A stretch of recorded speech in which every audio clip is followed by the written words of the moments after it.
ہم نے 3 عدد کانسٹیٹیوشنل ریٹ پٹیشنز فائل کر رکھی تھیں عمران خان صاحب اور بشرا عمران کے بیہاف پر، اور یہ ریٹ پٹیشنز تھیں جو توشہ خانہ کا بلگیری سیٹ پر ایک فریش لانچ تھی، ایک فریش پروب تھا بائی نیب، اور نیت اور پروگرام ایک نئے ریفرنس بنانے کی تھی۔ مگر آج جو تقریباً 45 منٹ پریلیمنری سبمیشنز ہوئے، ان 45 منٹ میں تقریباً 40 منٹ فاضل ججز نے نیب سے مختلف اور سخت سوالات کیے۔ مینلی یہ کہ توشہ خانہ کیسز میں اس کپل کو ہی صرف سنگل آؤٹ کیا ہے یا اس سے پہلے آپ نے اور لوگوں کو بھی نیب نے شامل تفتیش کیا اور ان کے خلاف ریفرنسز ہوئے، اس کا سٹیٹس کیا ہے وہ بتایا جائے۔ ساتھ ہی ساتھ میں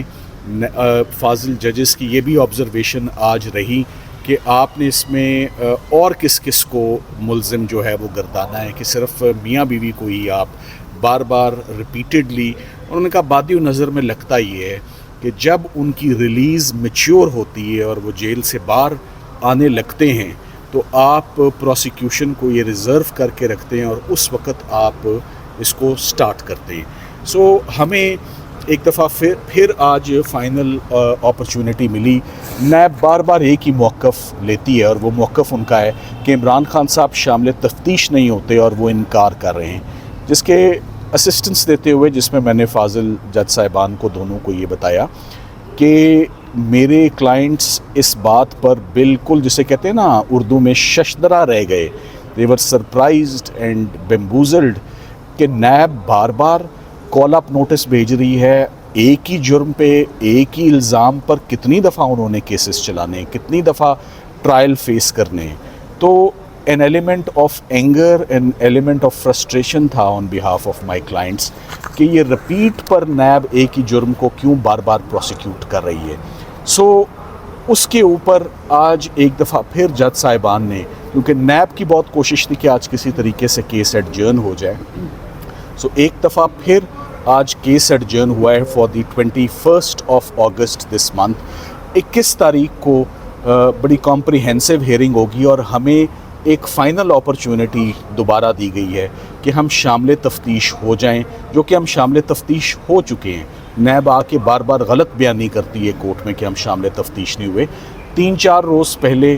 جو میرے کلائنٹس کے کنسرنز تھے، جو ان کو اسسٹنس چاہیے تھی، وہ ہم نے لیگل ٹیم نے ان کو دے چکے ہیں۔ سو اب کوئی جواز نہیں بنتا یہ بہانہ بار بار لینے کا کہ وہ شامل تفتیش نہیں ہو رہے۔ شامل تفتیش خدا نہ خواستہ اگر کوئی نہیں بھی ہونا چاہتا یا ریفیوز کرتا ہے، اول تو ایسی بات نہیں ہے، تو اس کے بھی کانسیکوینسز ہوتے ہیں۔ مگر سب سے امپورٹنٹ بات اس کیس میں یہ کہ کیا ایک ہی ٹرانزیکشن کو کی ملٹیپل فوٹو کاپیاں نکالی جا سکتی ہیں، اور کیا بار بار ایک ہی الزام پہ پروسیکیوشنز ہو سکتی ہیں۔ ای سی پی کی بھی پروسیکیوشن ہو گئی ہے، تھانہ کوسار میں بھی توشہ خانہ کے اوپر گفٹس ہیں، نیب نے بھی 14 سال سزا لے لی، وہ اسی وقت سزا سسپینڈ ہو گئی۔ تو بار بار نیب کا ادارہ یا کرمنل جسٹس سسٹم ایک ہی جرم کو بار بار، وہ جسے کہتے ہیں نا، آپ ایک گنے کو کتنی دفعہ آپ دورا تیرا کر کے مشین کے اندر دیں گے، ایک ٹائم آتا ہے کہ ایک شخص گنے کو کے بھوس کو ڈسکارڈ کر دیتا ہے کہ اس میں کچھ نہیں بچا۔ اس میں اب 4-5ویں دفعہ میرا یہ خیال ہے رس اس میں سے نہیں نکلنا کسی بھی صورت، اور یہ بینچ نے آج واضح کر دی ہے بات۔ سلمان صفدر صاحب، جیسا کہ نیب کی جانب سے آج عدالت کے سامنے کہا گیا کہ خان صاحب جو ہیں وہ شامل تفتیش نہیں ہو رہے، لیکن دوسری طرف آپ کہہ رہے ہیں کہ وہ شامل تفتیش ہوئے ہیں۔ نیکسٹ جو ہیئرنگ ہے اس میں بھی اگر نیب یہی کہہ دیتی ہے کہ وہ شامل تفتیش نہیں ہو رہا، تو یہ معاملہ کیسے آگے بڑھے؟ نہیں، یہ ایسا نہیں ہوگا۔ اگلی hearing per I am sure میرے کلائنٹس نے ریٹن اسسٹنس دے دی ہوئی ہے، اور ریٹن اسسٹنس ان تک آ چکی ہوئی ہے۔ آج صرف پروسیڈنگز کو پرولونگ کرنے کے لیے، اور آج میں کہتا ہوں کہ کیس کو ایڈجرن کرانے کے لیے ایک بہانہ لیا گیا ہے، اور میں اس کو کچھ نہیں سمجھتا۔ آج سے 3 روز پہلے انہوں نے کمپریہنسو اپنے نوٹس لیے، سمجھے، بنائے کہ ہم نیب کو دیں گے، تو کیوں نہیں دیے ہوں گے؟ اگر انہوں نے، جب وہ کہہ رہے تھے میں نے نہیں کچھ دینا تو نہیں کچھ دینا، جب 4 دن پہلے سے وہ کہہ رہے ہیں کہ میں شامل تفتیش ہونا چاہتا ہوں، لیں جی پھر اس کو جو فارمیلٹی ہے وہ پوری کریں۔